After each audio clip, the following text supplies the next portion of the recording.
Okay, if it is Wednesday at 3 o'clock Eastern Time, that can mean just one thing. It's time for the goRIA live stream. I'm Chuck Philip, and as I like to do on these Wednesday afternoons, is put a spotlight on what is new over at www.goria.com. And what is new this week is I continue to get caught up with uploading the content that I collected at last fall's um, on location series of goRIA. So up now is the content I collected over at the Schwab IMPACT Conference, and it was absolutely fantastic. So the goal, if you've been watching this for the past few weeks, by the end of summertime, I'm hoping to get fully caught up on all of our on location. We have like 3 more to go. This way, I can start the fall season, which is coming up real soon, fully caught up, and then we have a process, he's trying to say, in place to get these up a little bit more timely. So without any further ado, let me share my screen, and I'll show you what is new on goRIA right now.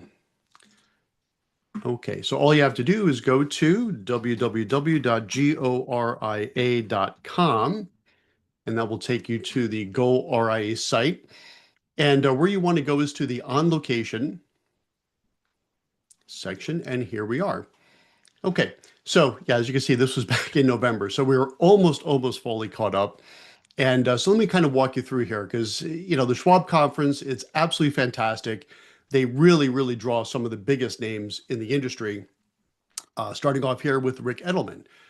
So if you click here, you see, there we go. There's Rick and I having a good time.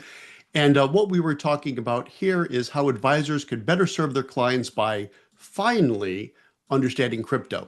And if you've been following Rick on his socials and his various media appearances, he is really big on the crypto space. He's got his own crypto conference, in fact, that we'll probably cover this coming next summer, I should say.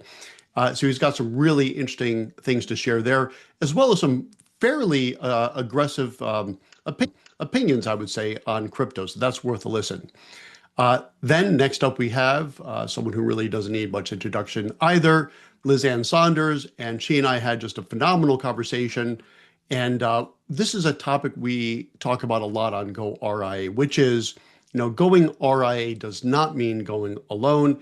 And Liz Ann shares some really interesting insights on how she and the Schwab team really help support independent RIAs when it comes to investment thought leadership. Absolutely fantastic. Then next up, we have Sam Anderson, who is the Chief Capital Officer over at Dynasty.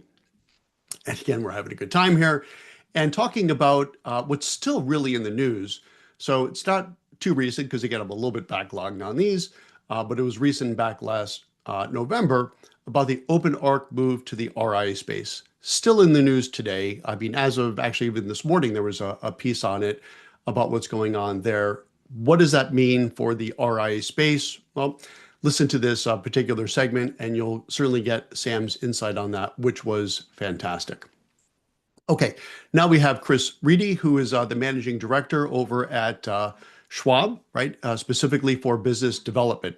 So Chris and I talked about one of my favorite topics, which is there is more than one way to go RIA, which is absolutely true.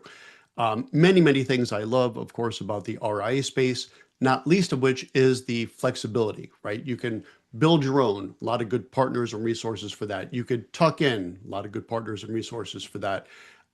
So take a listen to this, and Chris does a really fantastic job in breaking down really the different ways that one can go RIA.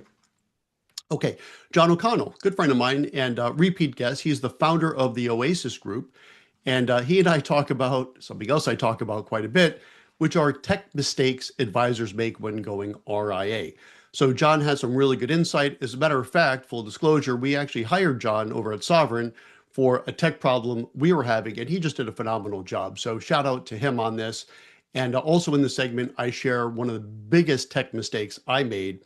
Cost me $50,000 to fix, and 6 months of our time here at Sovereign, myself and our team, to rectify it. So as good as it is to fix a mistake, clearly it's even better to not make that mistake in the first place, and we talk about that. Okay, then we have Sam Kang, who's the head of family office over at Schwab Advisor Services. Again, under the category of so many resources you have when you go independent, right? a lot of the advisors I speak with, especially at the wirehouse, they're still thinking, well, geez, how do I do this, that, or the other thing? And where are my resources and support for this, that, and the other thing? And the answer is there's a ton out there. So Sam talks about this exactly. In fact, what do we say here? Are you a wirehouse advisor looking to go RIA? Right. Worried that you will not be able to offer everything you need to your ultra high net worth client? Worry not. And Sam does a really good job in breaking down some of the many, many resources that you do have when you go RIA. And I'm not even going to say they're going to rival the wirehouses. I'm going to say they're better in almost every category. And again, if someone wants to push back on that, I'd love to have you on as a guest and prove me wrong. But so far, no one has taken me up on that offer. Okay, last and certainly not least, we have Jared Traxler from the American College of Financial Services. Can specialization help you better serve your clients? And that's a really good conversation. And in fact, a very big trend right now, the whole idea of specializing and niche marketing and so on and so forth. And the American College has a lot of great resources to help you do just that. Okay, so I believe that was the last one. Yes, for the Schwab conference. So let me go back and stop my share, get back to the full screen, and here we go. So as I say, by the end of the summer, which is coming up tick-tock in really just, by gosh, just a few weeks, I guess, at least the end of August, we will have all of the on location from this past year up on the website. So that way, when I start the fall season, which is going to start off with Future Proof, actually, in September, we will be afresh and we'll be putting up that on location content much more timely to keep everything more current. So appreciate you all, sticking with me as we're putting up all this information and this content. And I appreciate you joining me. I will see you next Wednesday at 3 o'clock Eastern time. See you then.